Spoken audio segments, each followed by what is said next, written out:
Hello and welcome back to an episode of the Single Girl's Guide to Life. I'm Chantal Dyson, a love and life coach for single women, and I help people, single women in particular, to embrace their single life, to not worry about getting back to dating until they're absolutely ready to, because they have learnt to love their single life, and they will only bring somebody back into their single world if it's the absolute right thing for them. Now, it's been a while. It has been since June that we last had a Single Girl's Guide to Life episode without any real announcement of that ending, and it kind of came as a surprise to me as well. It wasn't necessarily planned. I even believe that I've got episodes that never went out at the time. I know I was thinking about what to do for the 2-year anniversary episode. I can't say that I ever got it recorded, but I know that there's some between the June point and the early July point that never went out because I found them the other day on there. Part of it, I think, was timing, scheduling, getting very busy at the time with what was going on. But there's another element to that I wanted to share with you so you can understand, and it's some things that I've put out on Instagram to check that it's okay to come back, as it were, and the things that I've been thinking about at the time. But let's get back into that. Let's bring it back to what this was always all about. I started the Single Girl's Guide to Life podcast roughly around July 8th in 2021, nearly 2 full years ago of episodes, over 2 years ago now. And that was done to be able to spread the message about single life, that you aren't alone in this process and that there are other people out there just like you that are single. The single isn't something to be ashamed of. It shouldn't be a state that you try and rush yourself out of for the sake of catching up with your friends, of being on track. Being single is an empowering situation to be in, and one that I spent 3 years in total, if I think back all of the years, 2019 through to 2022. And it was partially the change in my relationship status that also led to the reason that I took a step back, because I wasn't sure how you guys were going to be feeling about that, and how you were going to perceive that, and what it meant for the content that was being created, what was being said in each of those episodes. And I wanted to make sure that I was in alignment and that it all worked. What I said I was doing. And whilst I dropped in and made suggestions over time that I now was in a relationship, I never made that clear cut, because there's this weird phase in early stage dating when do you tell people? And that's not an episode for today, but something to maybe for the future, because you want to share the journey with people and you want to be able to embrace the excitement. But we all know that the early stages of dating are the point at which things can go wrong the most. And you know, the minute that you tell someone about someone like 4 to 6 weeks in, like, it all goes to disaster anyway. So, you know, I had to experience when I was telling people I was dating someone, telling family and friends about someone, then inviting that person along. And then it kind of became like, how do I bring this up here? All the while not wanting to have to make it very public. Because whilst I do share personal stories, like, that is my personal life that's going on at the time. And it's not necessarily been the most straightforward process because there's X, Y, and Z involved. But it's that whole, how far do I share or not share? And also bring somebody else into the spotlight. They're not going to be brought into the spotlight, but, you know, there's a potential for that over time, that nosy people are nosy people. So it's all of that combination of things, and it just was, I wasn't sure. I never named the Single Girl's Guide to Life after me. It was always for the Single Girl's Guide. I'm not the single girl. It was like who it's for is what it was all about. So I did some polls last week with a few people that saw it. And I said, like, how do you feel about this? Do you want more episodes? Because there are now over 100. And I advise that you go back and you listen to some of them, because at that point, for the majority of those episodes, because I still was in the early dating phase for a lot of it, they're from a single girl's perspective. What I do now is I try to remember that single girl perspective, and I will use the community to inform me otherwise and of other perspectives, as I always have, because my single perspective is not the same as everybody's single perspective. But the longer that you're in a relationship, the harder it is to remember exactly what it was like. Now, I'm thankful that I have, and I sorted them all the other day, journals. And those journals are going to be very interesting to bring back to the podcast, whether I share excerpts from them or just use them to base episodes on. They're going to give me the insight of what it was really like to be going through the divorce, from going to being single and moving home again, to navigating the early stage dating section again, and go from there. But today's episode comes as a request from somebody that wrote in, because as part of those polls, I asked, what would you like me to make episodes on? Obviously, I've got a good idea of that now. I do that day in, day out. I used to all the time. I was thinking about what to do next. What are people asking about? What do people want to know about? What's going to help people the most? And I thought I'd ask anyway and see what all of my followers were thinking, because that way you get what you want. It is me in the DMs. When you message, I see them, I know what's going on, and I will think about responding to those. And I didn't respond to many requests for episodes when I wasn't recording them, because I thought, oh, you're not up to date, they're not being recorded, but I will go back and address them. But one that came in fresh that made me think, do you really want to know that? Was a suggestion that says, what about how you went from single to not? I'm just being nosy, but I'd love to hear how you went from single Pringle to not. More because you're smashing it and loving the life you have.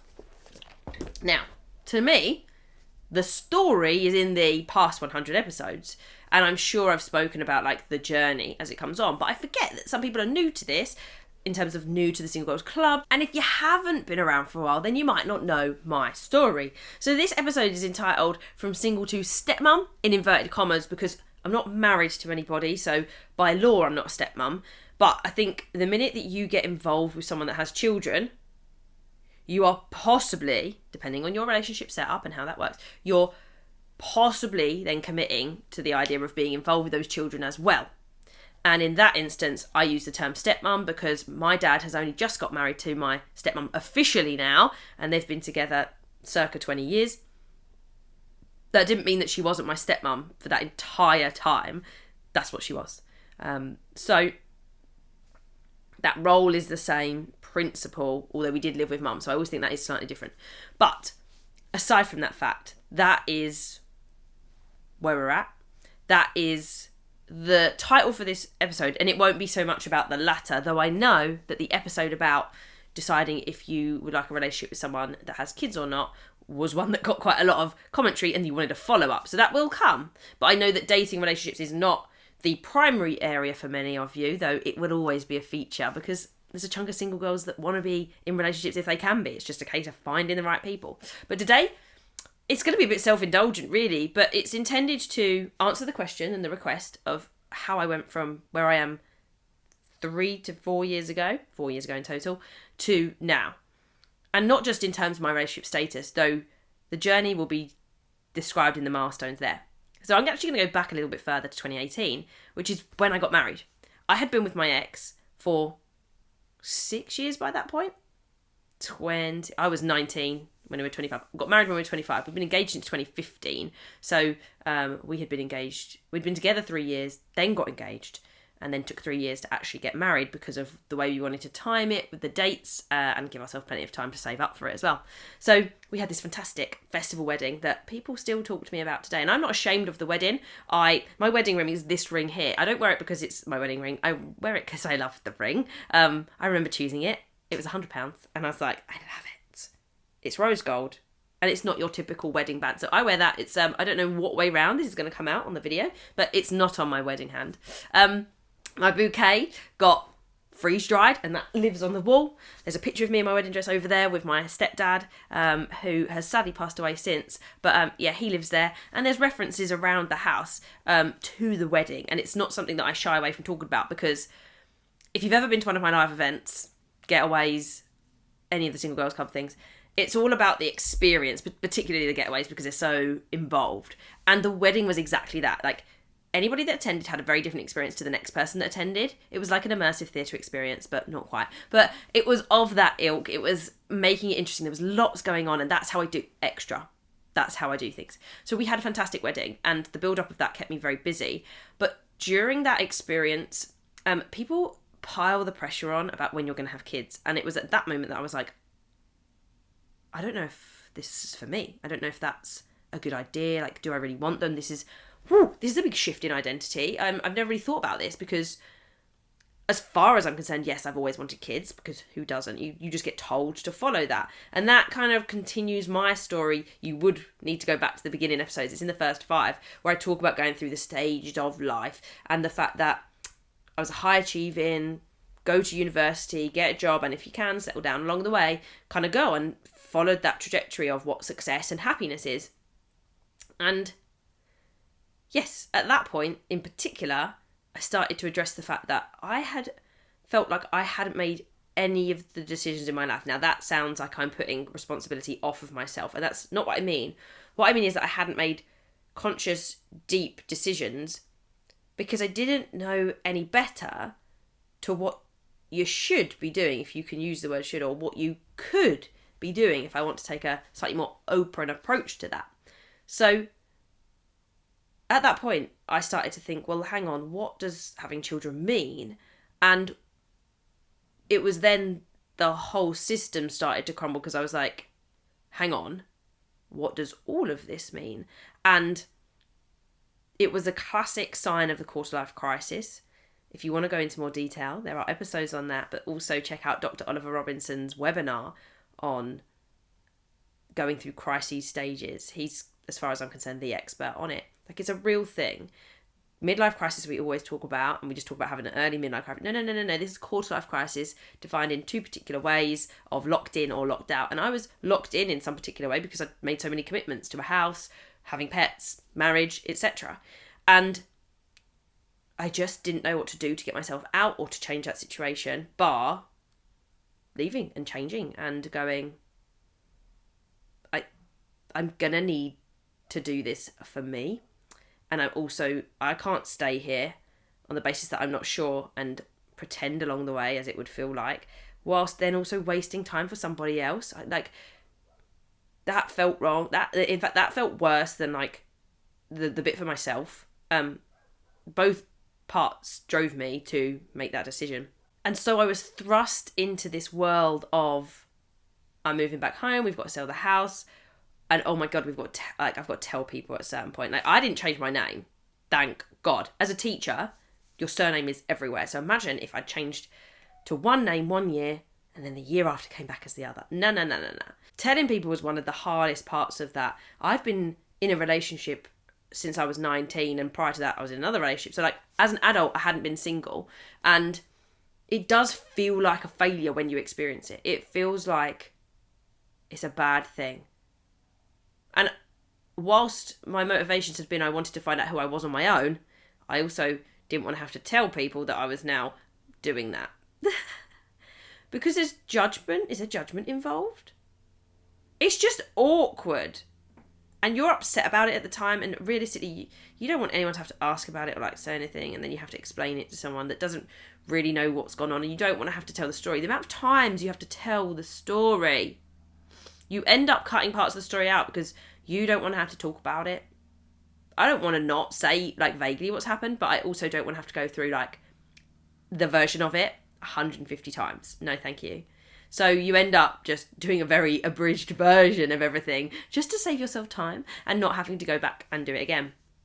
But that was the start of doing all these things for myself and working everything out. So actually going from single to stepmom, as it were, was essentially just a very long personal development journey. And I'm not going to talk about the dating techniques. I'm not going to talk about how to find someone. But what I am going to do is remind you and share with you the lessons that I learned when I was working out who I really was and the value in that. Because I became an entirely different person that was driven by very different things. My career, my work, what I spend my days doing is the most important thing to me. Some people would say, you could argue it's like workaholic, but what I do, such as this, doesn't feel like work. And I don't think you can understand that unless you've done something like that where work doesn't feel like work. I'm not going to lie, doing any kind of exam marking, that feels like work. Whenever I get to be, and this is where it then comes in, whenever I get to be creative, whenever I get to share a message and bring a community together, whenever I get to develop, do something different, try a bit harder, get to the next, not get to the next level per se, but like upskill, maybe is a better phrase for it. Whenever I get to actually speak to people, which is not this version of it, but I know this is speaking to some of you, and some of you will interact with me by dropping me a DM, that don't feel like work. because those things are my core values. They're the things that I know matter the most to me. Connection, creativity, courage slash ambition, growth, and then the last one's really interesting. It's the wording that I'm using. I kind of know what I mean, but it's like a mixture of autonomy, uniqueness, independence. It's rolled into one. I haven't quite defined it just yet. But when I get to do those things, nothing feels like work. If I get to speak to people in a deep way, and I don't mean small talk. Small talk's really, really difficult for me. Small talk is, as far as I'm concerned, the first step to getting to a deeper conversation. And that's the way I have to see it to be able to do it. Wonderful. Tell me something interesting about yourself. Tell me about your story. And that to me is what motivates me to do podcasts and to go into that world, which is now what I'm doing alongside this, is helping other people create their own podcasts. Anything where you can be a little bit courageous and ambitious, not just accepting what you're told to do, but to do something different and to break out of it. Growth, personal development, getting better, because none of us are perfect. We all have natural flaws or flaws that have developed as a result over time of the way that we are and the environments that we've been in. And if you've ever seen the rainbow bookcase, which is not looking super rainbow right now because the washing machine has made it drop some books, there's tons of books over there that are ways to develop myself, develop my business, learn something new, etc. Once you know your values, your life changes. And it's about having something to fall back on whenever you're faced with a decision, with what you're going to do. And you shouldn't have to explain yourself to anyone, but you sometimes need to give a wider reasoning to why you said yes or no to something. And just give understanding, not to justify yourself, just to offer understanding and share that. But you just go back to your values every single time, and the strength and knowledge and leaning back into your values allows you to then do the things that you want to do and create a life that you love living. That's what I did. So when I first started out, when I thought about going into being a life coach, I never signed up to be a life coach. I signed up for the growth part. It was Jay Shetty. What a lad. He's one of my favourites. Go listen to his podcast. It was his course, and it was to become a certified life coach. But to me, it was, no, this just looked like a really good set of modules and learning about yourself. And the kind of side note to that was that I wanted to learn how to coach people, not just teach. As a teacher, you're great at teaching, imparting information, but how do I get people to think for themselves a bit more? How do I encourage teenagers to do that? So they were the two reasons: my own personal development and how can I be more impactful as a head of year. So I did that, but as part of the process, they make you think about business. And as I was thinking, okay, what could I do with these skills? And if I had to build a business, like, who would I do it for? Who would it be with? I started to think about the circumstances I had been in a year or two ago, and that was feeling lonely, lacking confidence, not knowing what I wanted to do. So I turned to going, we might give this a shot. We'll give this a try. We'll do some posts on Instagram. We'll start seeing what's around. We'll start working on that, because this is a little challenge. It could be fun. It's creative, especially with Instagram Reels and the like. So I was starting to experiment in that way, and you can hear all my values coming out to the point that, I kept doing that, developed the podcast, started doing the Single Girls Club events, and was having a ball. But work was getting in my way eventually. Work, who had offered me such a great place for community and connection, for autonomy, really, in some senses. I was trusted to do what I wanted to do with the curriculum, which was fabulous. However, you're always driven by a timetable, which was one of my sticking points. I also felt that some of the company culture was not... I've reflected on this recently, so I couldn't have said it at the time. But in hindsight, they weren't a bad team of leaders at all. There were some really great gems in there. But there was something about not being maybe as courageous or ambitious as I would like them to have been.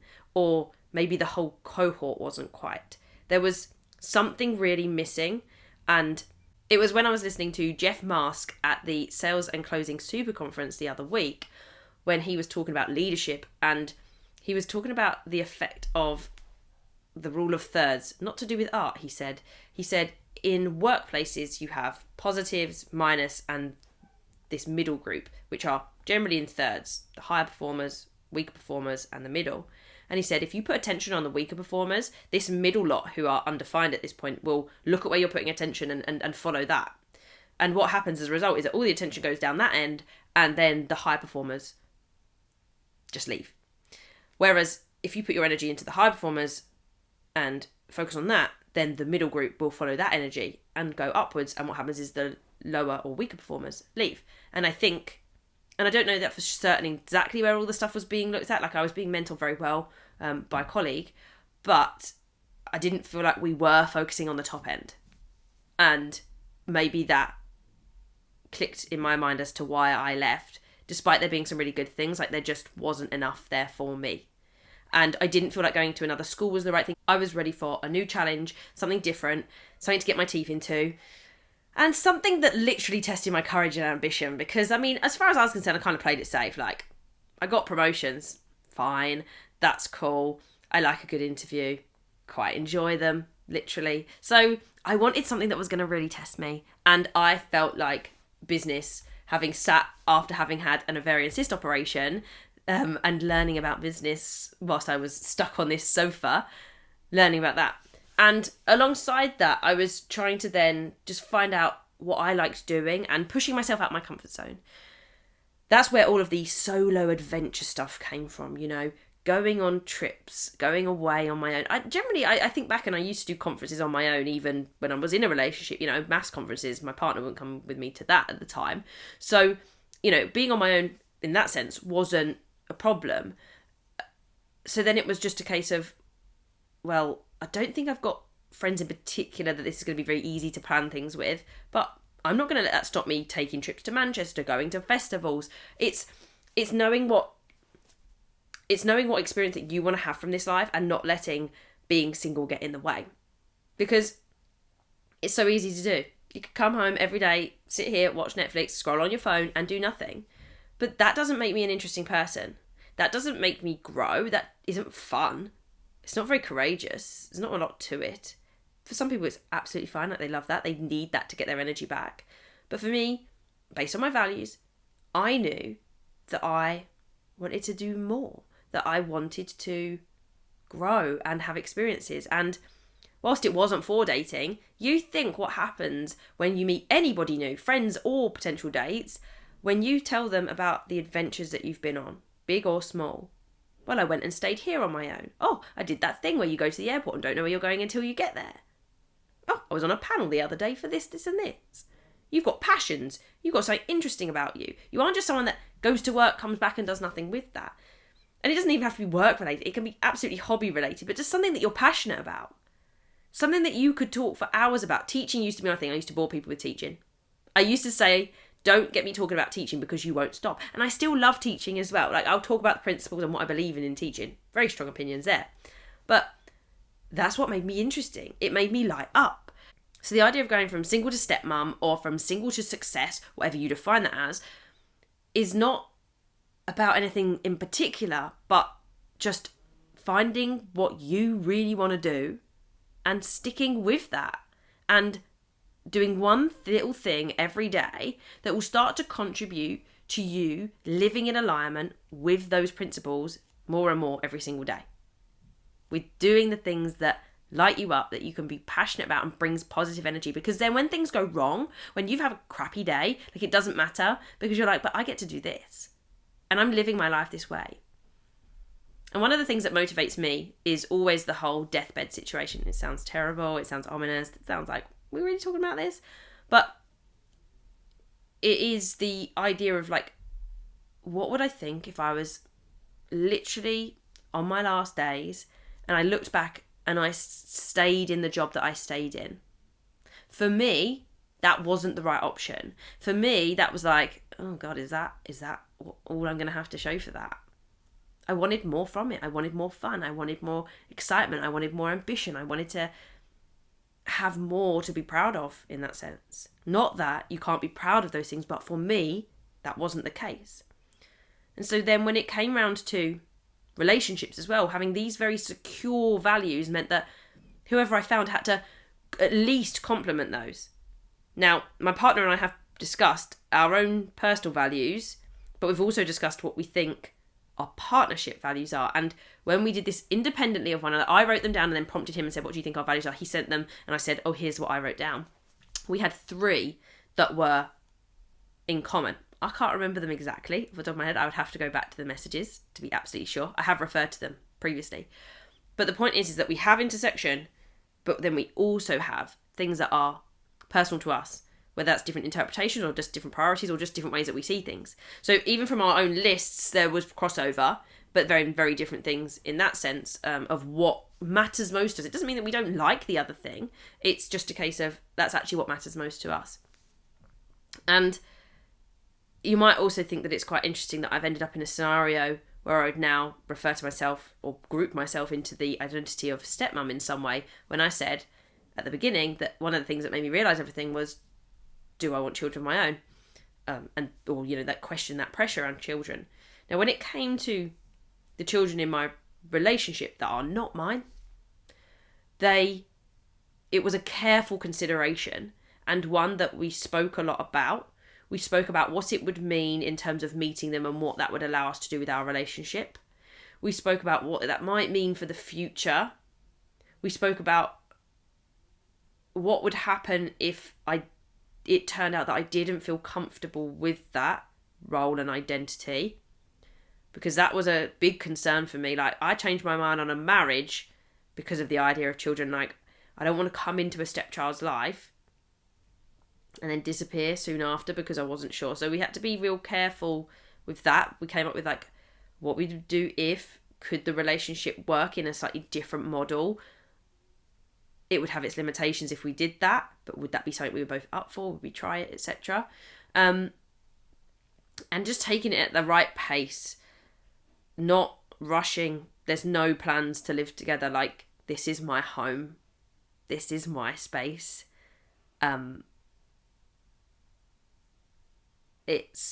This is me. And maybe one day there will be children. I have no idea. I was more pro no, as you'll know from previous episodes, when I was single. When you're then with someone, I'm not a yes, or not by any means. I'm just back centre, which is probably arguably more confusing.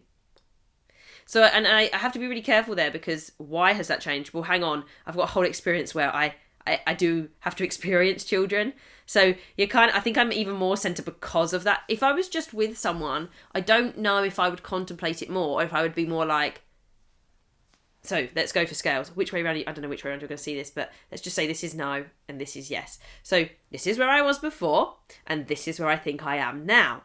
But had it just been a partner that was childless, I think I would be here. I would be in the middle and no. So leaning towards no, but being a little bit more like, oh, I mean, we could, but I'm not sure when. Whereas this experience has brought me to the middle more, because they are now there. There are children involved. I now literally know what it's like to experience children, and it's exactly as I predicted, because that's what I was starting to realise when people were like, you're gonna have a baby. Baby. I mean, I'm thankful that the children that I experience are 4 and 7, because they can talk. And I know that that's the minimal stage that I like. Babies, I really am not up for. That's such a rubbish stage. They're cute, they're cuddly, but they're boring. I like their personalities coming out, really getting to interact with children. I'm a teacher. I love teaching kids stuff, helping them find their passions, helping them to know more about the world and know that there's plenty of other options out there, So I do love that. But I do also love the advantage that I don't have responsibility for them. Ultimately, I don't have to worry. I do care for the children, and I want to make sure they're safe and well, but they're not mine. It's the classic auntie role. It's the classic auntie role where you can give them back. I can take some time off. It's advantageous in that way, but that only comes through me being confident about myself, following my intuition, and also not just changing my mind, because everything I do now, I mean, I'm quite decisive, but many of the things I do, the serious things, the things that would have a really significant impact like that, are very well thought through. I come back to my values, and I make sure that I live by those as much as I can each and every day. So we are back. We are back on a fortnightly basis to begin with. That might change as things go on. But for now, it's not going to be as weekly as it was. But you are going to get more episodes. The DMs are open for you to message and to say, hey, I'd really like to have an episode on this. I'm not going to guarantee that I will do it, but I will think about it, see where it fits in the whole plan, because these get planned and recorded in advance. So it might be a little while before you get it there. Much of what I say is in the Single Life Confidence program. That is my signature program to take you from feeling lost and alone to loving your single life, to going out there and doing things on your own. And that takes 2 formats that will be available in the links below, whether that's as a program/course or as a workbook. So you can get involved with that depending on which format you prefer, depending what kind of accountability you need and how much talking out loud you want to do, or if you just want to do this on your own. And it will take you from that disconnected feeling of feeling like you're the only one that's single and that you can't do anything with your life, to feeling like you can take on the world, you can design this life that you love even whilst being single, and prepare yourself over time to be confident enough if you want to introduce someone into your life, or if a potential opportunity comes up and you're like, maybe, and take it from there. And the values is right in there under module number 1. It's there, you work on it, you find out more about yourself, etc., and go through it there. Check out the links to find out more about that, or stay in touch on Instagram. It is great to be back. I can't wait to keep talking more about loving your life, encouraging you to embrace being single, and for anyone that does want to dabble, dating in the way that doesn't waste time for you with the people that are just wrong. Until next time, everybody, keep celebrating single life together.